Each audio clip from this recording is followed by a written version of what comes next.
Hey, Nikolai, back with you again. We're in beautiful Miami, Florida at the TradetechFX conference. I'm here with Maryanne Morrow from Ninth Gear. Maryanne, welcome. Thank you. So nice to meet you, Nikolai. Likewise. I think you've had a chance already to walk around, meet some of your colleagues, other industry leaders, and kind of get an impression of the event. What are you hearing and seeing, and kind of, what are your feelings being here today? Well, it's great to be back. It's been a long 2 years, and it's great to see all of my friends in the ecosystem.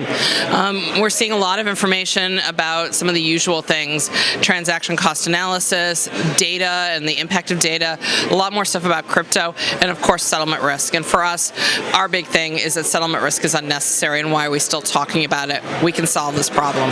I see. Let's talk a little bit about Ninth Gear. How did it come about? And I know that your engine essentially provides certain, specific services to different counterparties and companies, settlement and things like that. If you can kind of elaborate on that. Sure. So back in 2017, I re-examined blockchain, and when I first looked at it in 2009, I really thought about it was very much overthrowing monetary authority, and I really just passed it aside. But when I re-examined it in 2017, the light bulb went off, because they said whoever can harness this technology correctly can eliminate the breaks, the reconciliation errors, and the corrections that are plaguing the back office. And I believe that settlement is a perfect solution that we can solve this problem using cryptographic methods. So I started to put a team together, and we decided that we should tackle FX first, because it's a large and liquid area. $6.6 trillion per day pumps through there. And then also, it's a problem that has been plaguing us since the 70s. Lots of antiquated technology, and there is a way that we can power these transactions in near real time. Why wait 2 days? And there's a lot of time between trade and settlement and tying up money. Sure. And do I understand correctly that your service essentially can be used by many different types of companies?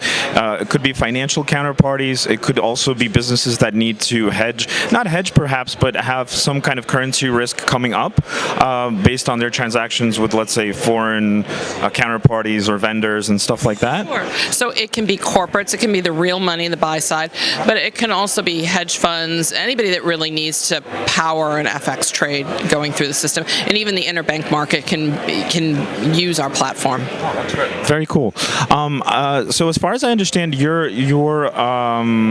model is based on Quorum, and Quorum is, I guess, a part of the Ethereum blockchain. That is correct. We actually cover a lot of crypto on FinanceFeeds, and specifically XRP and Ripple. Yep. I guess my question would be, why Ethereum and not, for example, XRP or Ripple? Sure.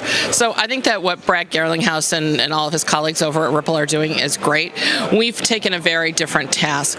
We are using cryptographic methods, but we are not moving anything in and out of cryptocurrency. That just adds risk and volatility, because you have to get 3 transactions correct. One, the transaction that you're doing, but also going into crypto and then coming back out. That just adds extra volatility and risk, and we're mitigating risk. So we've decided to create a private permission blockchain using Quorum. We could have gone out and done our own blockchain, but why bother? Quorum is an enterprise-oriented with control mechanisms. It's based on the Ethereum network, created by JP Morgan, and now gone over to Consensus to look after it.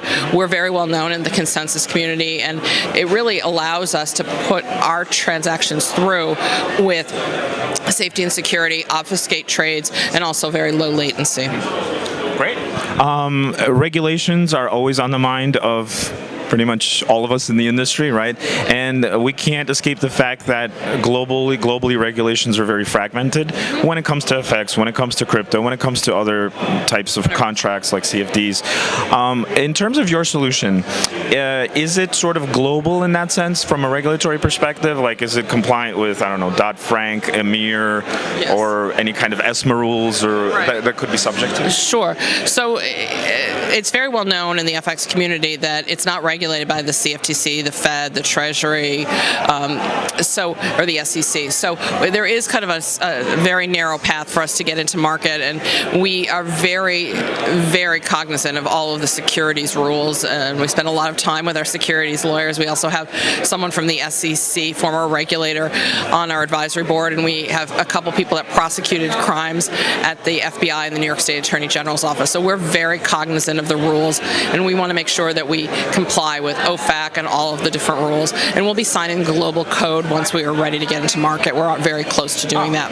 Very, very nice. You mentioned, I think, settlement risk in the very beginning. Can you elaborate a little bit more on how your solution essentially alleviates some of these problems, like you said, the settlement execution risk and things like that?